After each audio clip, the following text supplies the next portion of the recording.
नमस्ते दोस्तों, मैं विक्रम सिंह पवार आप सभी का स्वागत करता हूं। आज हम प्रतियोगी परीक्षाओं की दृष्टि से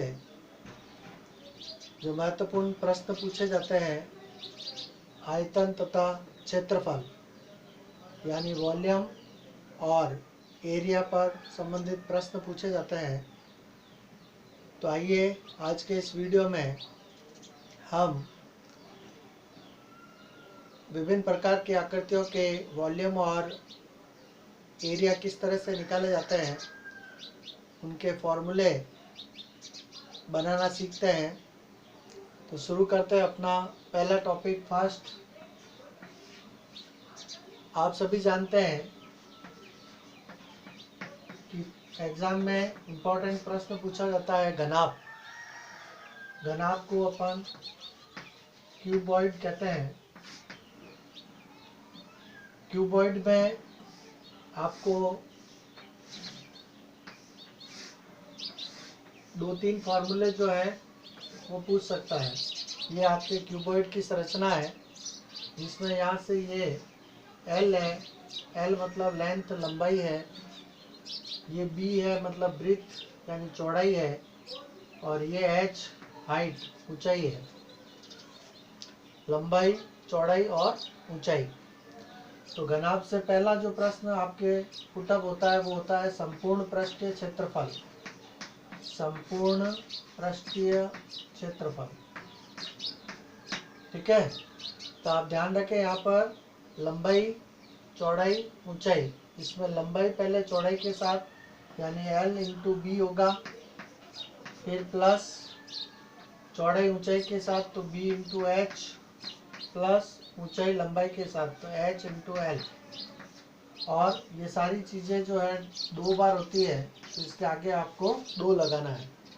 तो घनाभ का संपूर्ण पृष्ठीय क्षेत्रफल क्या होता है? 2 कोष्ठक लंबाई गुणा चौड़ाई प्लस चौड़ाई गुणा ऊंचाई प्लस ऊंचाई गुणा लंबाई, ये होता है।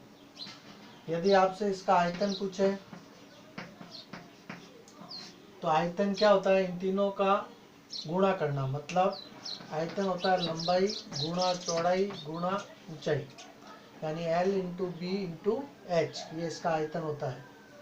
यदि आपसे विकर्ण की लंबाई के बारे में पूछे तो आप ध्यान रखें, अंडर रूट का निशान होगा। L स्क्वायर मतलब लंबाई का स्क्वायर, बी स्क्वायर चौड़ाई का स्क्वायर, प्लस एच स्क्वायर यानी ऊंचाई का स्क्वायर। तो ये 3 फॉर्मूले हैं आपके घनाभ के, संपूर्ण पृष्ठीय क्षेत्रफल, आयतन तथा विकर्ण। आइए नेक्स्ट बात करते हैं अपन क्यूब की। क्यूब को हम घन कहते हैं। सेकंड फॉर्मूला है आपका घन, यानी इसको अपन क्या बोलते हैं? क्यूब। इसकी आकृति इस तरह से होती है, जिसकी भुजाएं जो होती है साइड वो सेम होती है।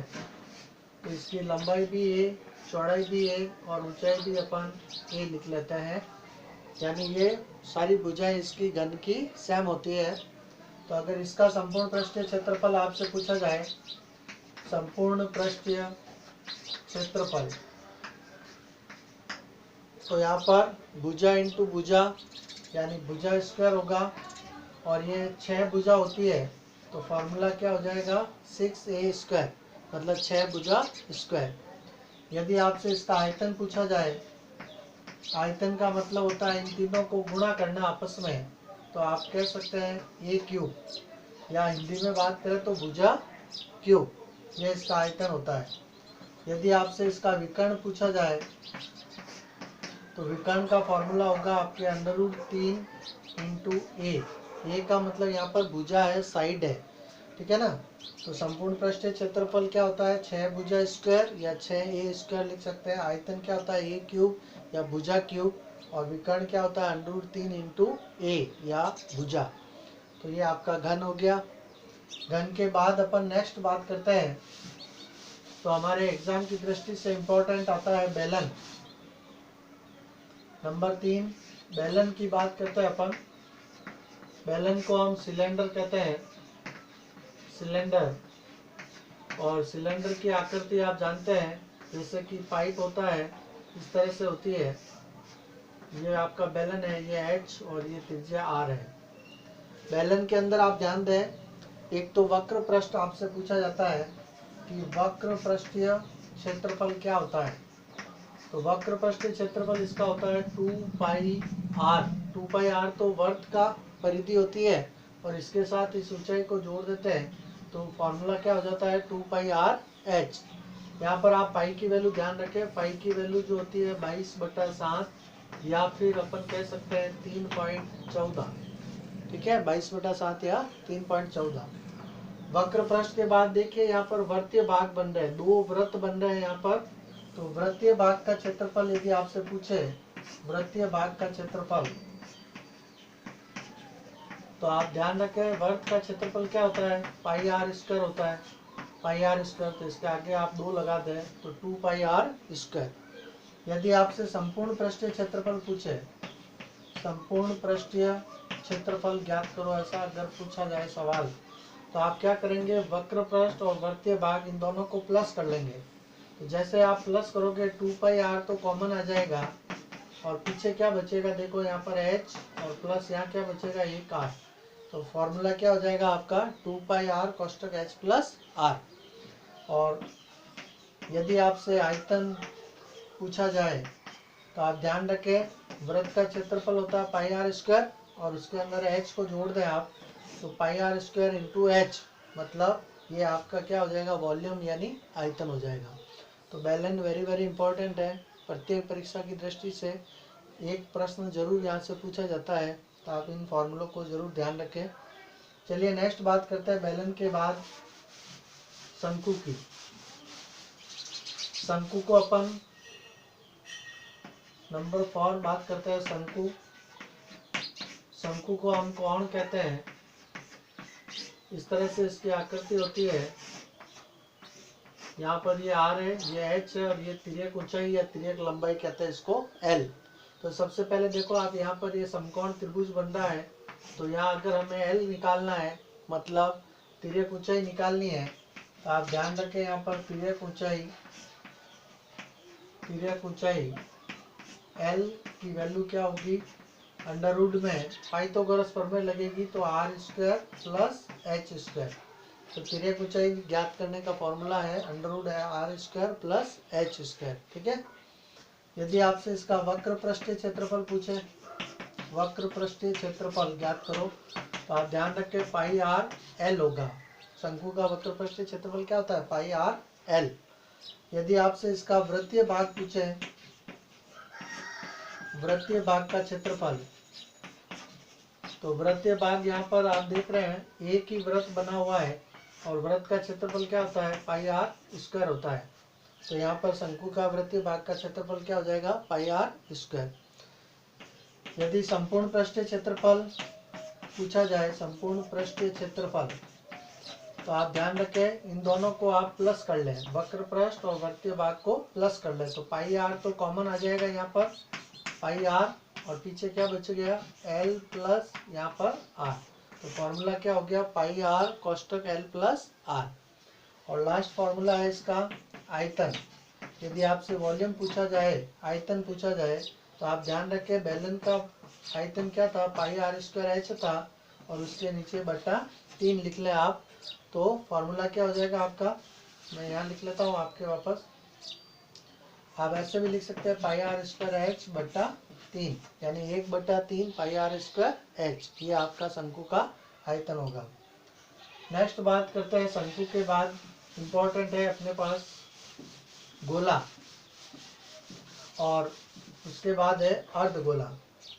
तो गोला जिसको हम स्फेयर कहते हैं, स्फेयर, और अर्धगोला भी इसके बाद पूछेंगे। तो हम देखते हैं पहले गोला। गोले के अंदर आप देखते हैं वृत्त की तरह ही संरचना होती है पर अंदर से ये भरा हुआ रहता है, ठीक है ना। तो यहाँ पर ये त्रिज्या है इसकी। यहाँ पर गोले का यदि आपसे संपूर्ण पृष्ठीय क्षेत्रफल पूछा जाए, तो आप ध्यान रखें इसका फॉर्मूला आता है 4πr², 4πr²। πr² तो वर्ग का क्षेत्रफल है, उसके आगे 4 लग जाएगा। आपसे यदि इसका आयतन पूछा जाए, तो आप ध्यान रखें 4/3 पाई आर, और यहाँ पर भी 3 लग जाएगा मतलब क्यूब। तो 4/3 पाई आर क्यूब, ये आपके गोले का हो गया है। इसके बाद लास्ट है आपके पास जो इम्पोर्टेंट वॉल्यूम और पृष्ठीय क्षेत्रफल आपसे पूछा जाता है, और वो है आपके पास अर्धगोला। अर्धगोला, अर्धगोले को हम हेमिस्फीयर कहते हैं। हेमिस्फीयर, हेमिस्फीयर मतलब ये आपका अर्धगोला इस तरह से होता है, ये इसकी त्रिज्या है, ठीक है ना। तो इसका पहले तो वक्र पृष्ठीय क्षेत्रफल होगा। वक्र पृष्ठीय क्षेत्रफल वो होगा आपके 2 पाई आर स्क्वायर। यदि आपसे इसका संपूर्ण पृष्ठीय क्षेत्रफल पूछा जाए, संपूर्ण पृष्ठीय क्षेत्रफल, तो आप ध्यान रखें 2 के बाद 3 आता है, तो 3 पाई आर स्क्वायर हो जाएगा। और यदि आपसे इसका आयतन पूछा जाए, तो आप ध्यान रखें आयतन 2/3 लिखना है और पाई आर क्यूब लिखना है। आयतन में हमेशा क्यूब रहेगा, तो 2/3 पाई आर क्यूब, ये आपका अर्धगोला हो गया। तो अर्धगोले में वक्र पृष्ठ, संपूर्ण पृष्ठ और आयतन। इसके बाद कभी कभी एग्जाम में आपके चारों दीवारों का क्षेत्रफल पूछा जाता है कि चारों दीवारों का क्षेत्रफल क्या होता है। तो आप ध्यान दें, चारों दीवारों का जो क्षेत्रफल होगा आपके, चारों दीवारों का क्षेत्रफल, इसका फॉर्मूला बहुत सीधा सा है, 2 कोष्ठक लंबाई प्लस चौड़ाई कोष्ठक बंद इंटू ऊंचाई।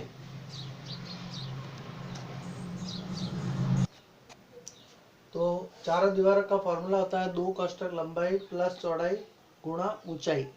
तो ये जो 2 कोष्ठक लंबाई प्लस चौड़ाई है, ये आपको ध्यान हो तो आयत का परिमाप है।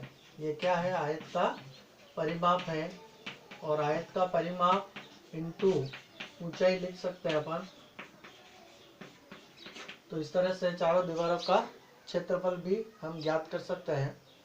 इसके बाद आप नॉर्मली बात करें तो आयत और वर्ग, इन दो के बारे में आप जानते हैं। इन दोनों पर आधारित प्रश्न भी आपसे पूछा जाता है। आयत के अंदर क्या पूछा जाएगा आपसे? परिमाप। तो आयत का परिमाप क्या होता है? आयत का परिमाप होता है 2 कोष्ठक लंबाई प्लस चौड़ाई, यानी L प्लस B। आयत की संरचना आपको पता ही है, इस तरह से ये L 2 बार होता है और B भी 2 बार होता है। परिमाप का मतलब होता है इन चारों भुजाओं का योग। तो L प्लस B करके आप उसको 2 से गुणा करेंगे तो आयत का परिमाप आपके पास आ जाएगा। और आयत का क्षेत्रफल अगर हम बात करें तो इसका क्षेत्रफल आयत का होता है, क्षेत्रफल वो होता है L इंटू B, यानी लंबाई गुणा चौड़ाई, ये आयत का क्षेत्रफल होता है। वर्ग की बात करें हम तो वर्ग के अंदर क्या होता है कि इसकी चारों भुजाएं जो होती है वो सेम होती है। वर्ग की चारों भुजाएं सेम होती है, तो इसका जो परिमाप होगा, परिमाप वो आपके होगा 4 इंटू भुजा, या ये भी लिख सकते हैं आप भुजा को 4 इंटू भुजा। और यदि अपन इसके क्षेत्रफल की बात करें, वर्ग के क्षेत्रफल की बात अगर हम करें तो यहाँ पर a इंटू ए, यानी भुजा स्क्वायर, भुजा स्क्वायर, या आप इसको a स्क्वायर भी लिख सकते हैं। तो ये वर्ग का क्षेत्रफल होता है। तो इस तरह से आज के इस वीडियो में हमने लगभग वॉल्यूम, परिमाप, क्षेत्रफल, जो भी हमारे इम्पोर्टेंट परीक्षा की दृष्टि से पूछे जाते हैं उनके बारे में बात की है। आने वाले वीडियो में हम इन पर आधारित प्रश्न जो है वो विभिन्न एग्जाम में किस तरह से पूछे जाते हैं उनको लेकर के आएंगे। तो यदि आपको वीडियो पसंद आया हो तो अपने दोस्तों में शेयर करें, जिससे कि उनको भी इन चीज़ों का फ़ायदा मिल सके। तो अगले वीडियो में हम अगले प्रश्नों के साथ हाजिर होंगे। तब तक के लिए नमस्ते, जय हिंद, जय भारत।